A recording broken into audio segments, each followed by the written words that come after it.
Nací en la Ciudad de México en 1938, en la colonia Guerrero, que en algún tiempo tuvo fama de ser una gran colonia popular, ahora con tantas colonias, y todas pueden llamarse Colonia Guerrero, Colonia Hidalgo, Colonia Morelos, ya no es tan distinguida, pero en su momento era excepcional. Desde muy pequeño vivo en la colonia Portales. Mi relación con la infancia, en el sentido de aventura, de emoción, de riesgo, de descubrimiento, tuvo lugar mucho después, cuando yo ya tenía más de 30 años. En verdad, la infancia que recuerdo es un tanto monótona, de lecturas e idas al cine, y de lecturas.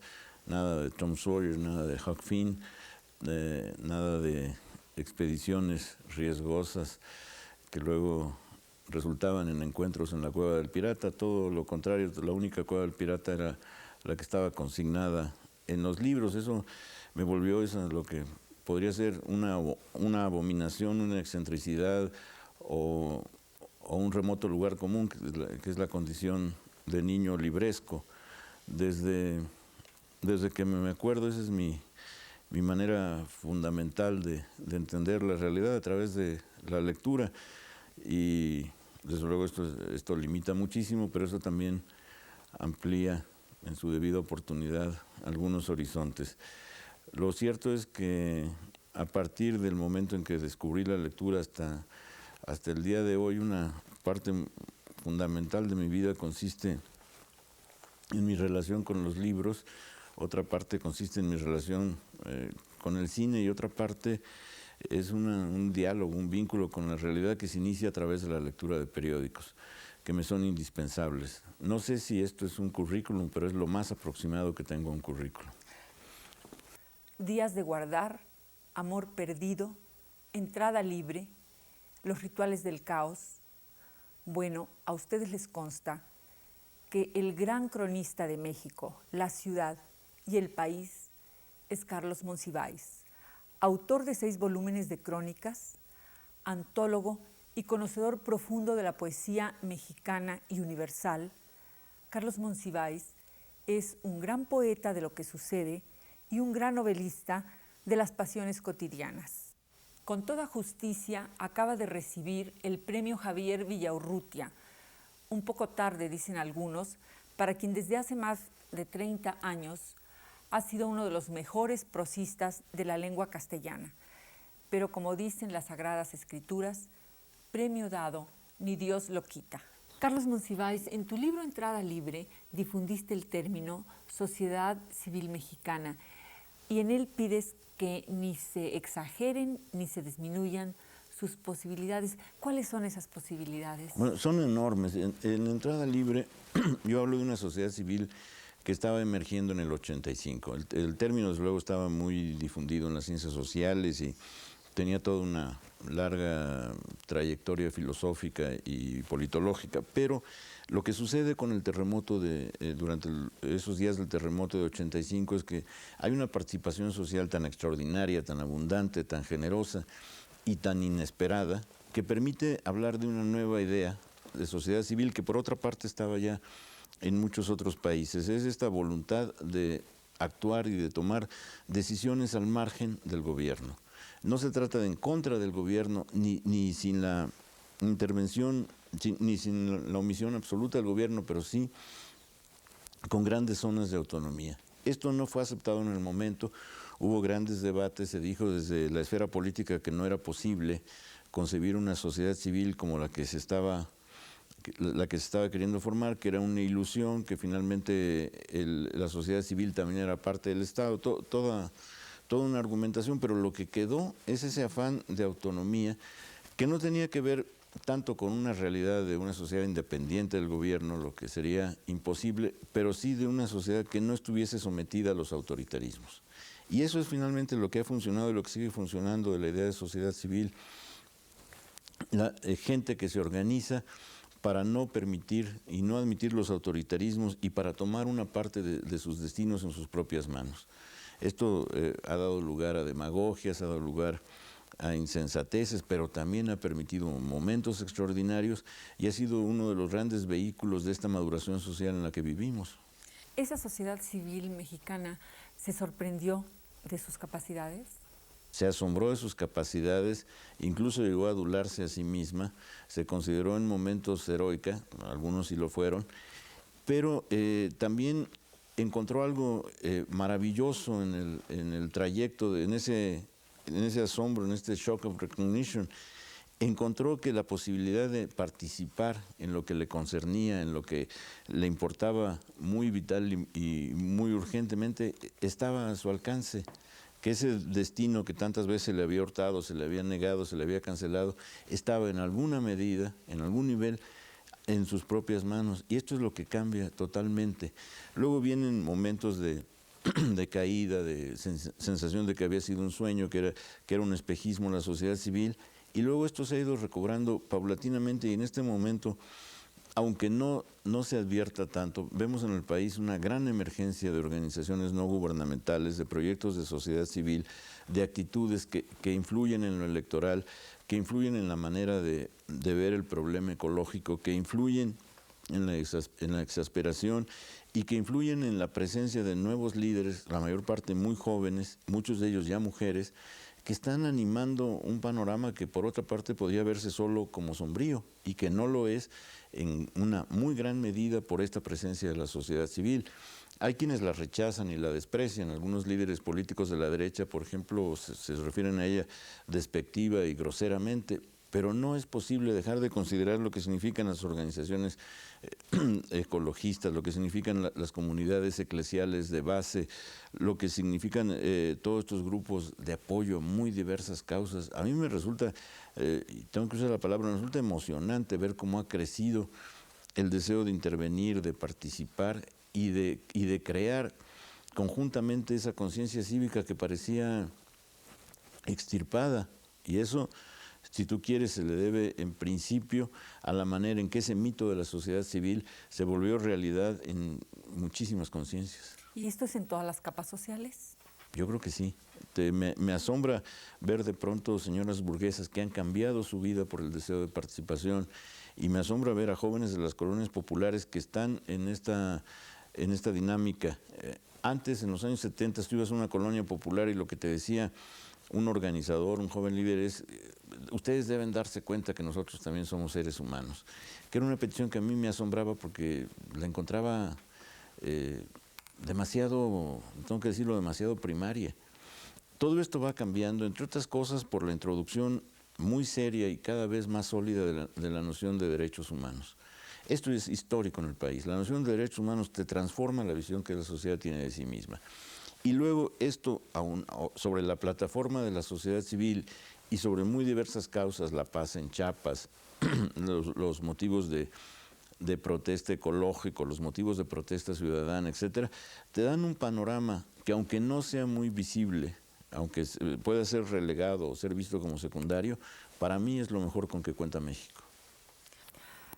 Carlos, tú has sido un gran defensor de los grupos minoritarios y has creado conciencia de que la libertad es también libertad para escoger lo que uno quiere ser. ¿Pueden vencerse los prejuicios religiosos, sexuales y morales en una sociedad étnicos, en una sociedad tan conservadora como la nuestra? No creo yo que sea una sociedad ya tan conservadora. Formalmente grandes capas lo siguen siendo, vitalmente ya no sé qué tanto. Yo creo que los muy conservadores vitalmente son una minoría declarada. Pero lo cierto es que muchos de estos prejuicios se han trascendido, muchos otros no. Lo puedes ver en el caso de las comunidades indígenas, de las etnias. La verdad, la discusión que ha habido, deja aparte el problema del EZLN, la discusión que ha habido sobre cultura, derechos indígenas, democracia en las zonas indígenas es la más importante que ha habido en la historia de México y se ha dado de 1994 para acá. Ese es un adelanto extraordinario y estás hablando de la minoría más explotada, más olvidada, más arrinconada, más menospreciada por ese brutal racismo que decíamos no poseer y que estaba presente en casi todos los actos. Yo me parece que ahí ha habido un avance. La localización misma del término homofobia para señalar este prejuicio activo y brutal y salvaje contra los homosexuales es ya un adelanto, porque permite ir advirtiendo hasta qué punto una sociedad no solo vivía sus prejuicios radicalmente, sino que los vivía con orgullo. Por lo menos esa sensación de que el orgullo de la homofobia no tiene razón de ser es un adelanto. En el caso de la discriminación a las mujeres, que yo creo que es el punto central, el considerar a una mayoría como minoría y darle a las mujeres el trato de minoría es el punto central de todo este debate. En eso se ha avanzado mucho. El feminismo, aunque si tú quieres desde el punto de vista organizativo sea todavía tan escaso o tan pequeño, lo cierto es que ha sido una fuerza de opinión, de punto de vista, de perspectiva, que está modificando la visión del país. Tú ya no puedes entender ningún movimiento sin la presencia cuantiosa de las mujeres, que están lo mismo en el PAN que en el PRD, que en el PRI. No puedes entender ya ninguna discusión seria de los problemas laborales sin la visión de las mujeres. No puedes entender ya ninguna discusión seria de los grandes problemas sociales sin el debate sobre la despenalización del aborto, y así sucesivamente. Entonces yo creo que puedo ser optimista programático, pero que pensando lo que ha sido el tradicionalismo mexicano, el conservadurismo y toda la suma de prejuicios que en un momento dado compartían por igual conservadores y liberales, o revolucionarios y retrógradas, tomando en cuenta todo esto, el avance me sigue pareciendo extraordinario. Carlos, el cine mexicano ha sido pródigo en diálogos inverosímiles que se convierten en lemas filosóficos.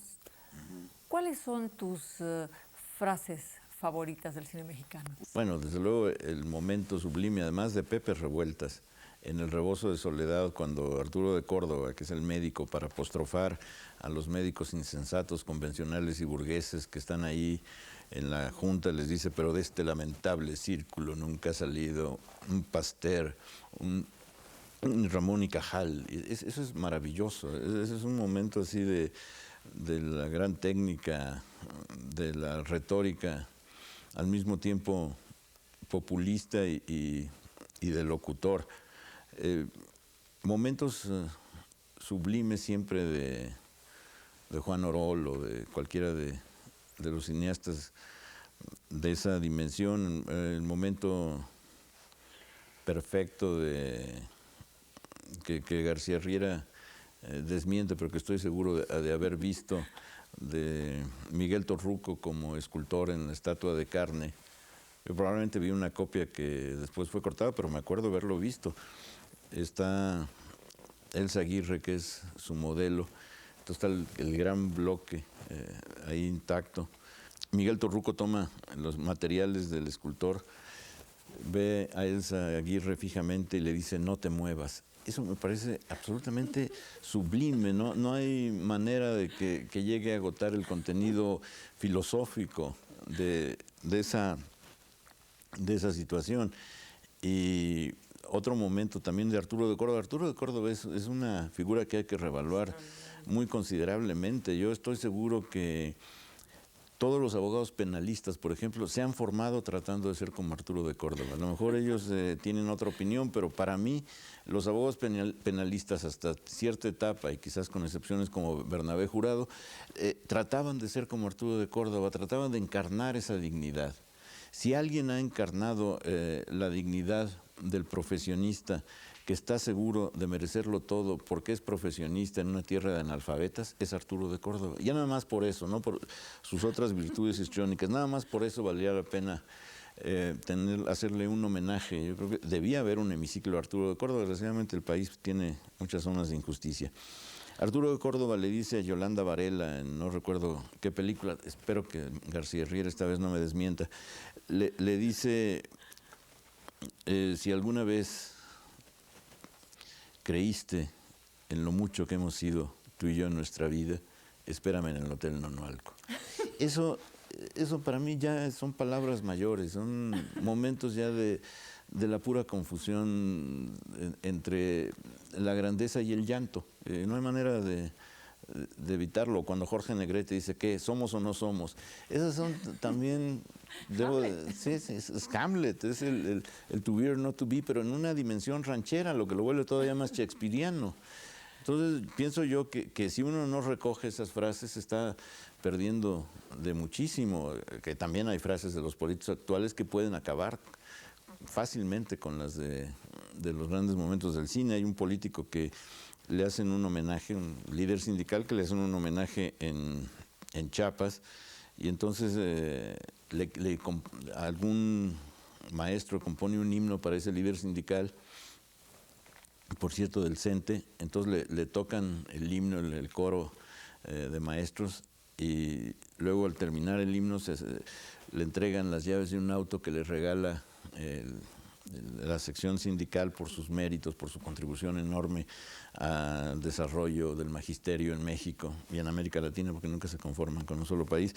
Entonces el hombre se conmueve, llora aparatosamente y dice: compañeros, para mí esta noche es inolvidable. Me han hecho ustedes muy feliz, pero yo no puedo aceptar este auto, porque es un auto que surge de los escasos recursos, y no puedo yo ser tan insensible para no darme cuenta que ha sido que han sido producto de un gran sacrificio. Por eso no puedo aceptar el auto y procedo a regalárselo a mi hija. Entonces, esos momentos tienes que aceptar que son maravillosos, y son los momentos en los que uno, si no está oyendo a Mozart o no está leyendo a Proust, puede también conocer lo sublime. Pero volviendo a nuestro cine mexicano, estas frases que nos has estado diciendo han sido ya publicadas dentro de un libro. No, todavía no, te digo, es parte de la injusticia. Me parece que se puede hacer una colección de frases verdaderamente notable. Hay una que me gusta mucho, no diré de qué película, pero es una película de los años 70 en las cuales el galán conoce a su nueva amiga, pasan la noche juntos deleteriamente, o como se diga, y en la mañana, al frescor del alba, le pregunta a él: ¿y qué hacías tú antes de conocerme? Y ella se sorprende y dice: ¿antes de conocerte? Pues yo concesionaba. ¿Y concesionabas qué? Bueno, concesionaba mi exterioridad. Entonces, esa introducción del lenguaje tecnocrático en la vieja beta del melodrama me parece muy notable. Desde entonces yo ya no veo sino a las que concesionan o los que concesionan la exterioridad. Ya cualquier otro término me resulta insuficiente. ¿Quiénes son las mejores actrices del cine mexicano después de las grandes que ya conocemos? Por lo general las características, o ahora actrices de la categoría de Ana Ofelia Murguía, de Patricia Reyes Espíndola, de María Rojo, me parecen muy excepcionales. Pero pienso en Emma Roldán, que fue el ama de llaves, la mujer bravía, la sombra huidiza en tantas películas, y que siempre proyectó esa fuerza de lo invisible socialmente como casi ninguna. Consuelo Guerrero de Luna, que a mí me parece absolutamente maravillosa. La escena de seducción, donde intenta Consuelo Guerrero de Luna seducir a María Félix en La monja alférez, yo creo que es realmente un prodigio, una obra maestra de la antigüedad. Las hermanas Gentil Arcos, nadie sufrió tanto, con tanta desmesura, como las hermanas Gentil Arcos. Sufrían tanto que incluso a veces uno no podía ni siquiera llorar al verlas, porque decía: es inútil, no puedo competir con este monumento al dolor. Uno se sentía tan librado del dolor al verlas que acababa por exceptuarse del melodrama, y en ese sentido era un antídoto contra el desarrollo de la trama. Sara García, que podía ser una actriz muy repetida y con un registro muy monótono, pero que era siempre el perdón. Aunque no estuviera en escenas de perdón, aunque empezara la película, aunque no hubiera pasado nada, uno la veía y sabía que estaba a punto de perdonar a alguien. Esas son sensaciones que no se olvidan fácilmente, que uno guarda siempre. ¿Y los actores jóvenes son tan buenos como esas actrices que has mencionado? ¿Hay tan buenos actores masculinos? Actores jóvenes todavía no he visto que se les dé la oportunidad necesaria, pero pienso en Ernesto Gómez Cruz o José Carlos Ruiz, en fin, hay muy buen nivel. Lo que pasa es que es un cine con una muy escasa oportunidad de aprovechar actores y actrices por lo irregular de la producción, por lo muy irregular de la distribución y por esa tensión permanente que causa el saber que la industria no puede levantar el vuelo, o como se diga. Toda esta idea de filmar en Hollywood no es sino una manera como otras de reconocer que en este momento se está viviendo una crisis brutal. Entonces estos actores, por buenos que sean, no tienen el sistema, la continuidad que les permitiría el pleno desarrollo. ¿Quiénes eran los buenos actores de los 40? Pedro Armendáriz. Pedro Armendáriz era notable.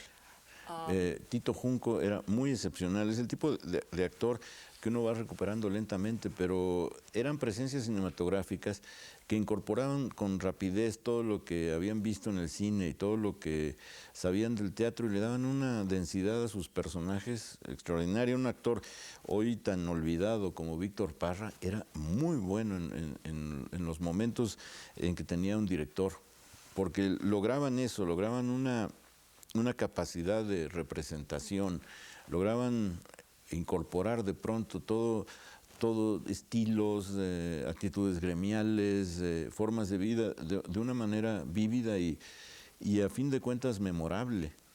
Luego, claro, hay desastres totales, pero buenos actores los hubo.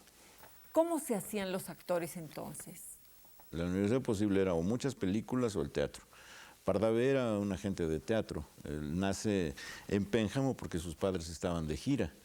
Pedro Armendáriz se hace en el cine y es la frecuencia de las películas lo que le va armando el personaje y lo que le hace consciente del poderío de su voz, de su actitud, de su enojo, de su manera de dominar una situación a base de una bravura que lo desborda.